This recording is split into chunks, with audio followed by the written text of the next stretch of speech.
আমার কলকাতা নিউজ, কথা হবে সামনাসামনি।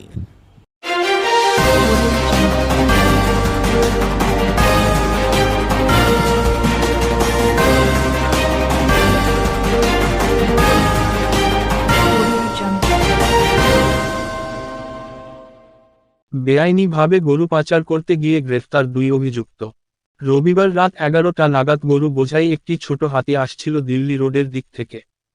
গোপন সূত্রে খবর পেয়ে ভদ্রেশ্বর থানার পুলিশ মানকুণ্ডু মেন্টাল হাসপাতালের সামনে থেকে গাড়িটিকে আটক করে জিজ্ঞাসাবাদ করলে সঠিক উত্তর দিতে পারেনি গাড়ি চালক। এরপর গাড়ি ও 21টি ছোট সাইজের গরু আটক করে 2 যুবককে গ্রেফতার করে ভদ্রেশ্বর থানার পুলিশ। ধৃতদের নাম 20 বছরের মোহাম্মদ রেয়ন আর সৈয়দ মুস্তাফা। এদের বাড়ি তেলিনীপাড়ায়। এই গরুগুলি কোথা থেকে কিভাবে আনছিল আর কোথায় নিয়ে যাচ্ছিল সে ব্যাপারে তদন্তে নেমেছে পুলিশ। গরুগুলিকে খোয়ারে রেখে দেওয়া হয়েছে।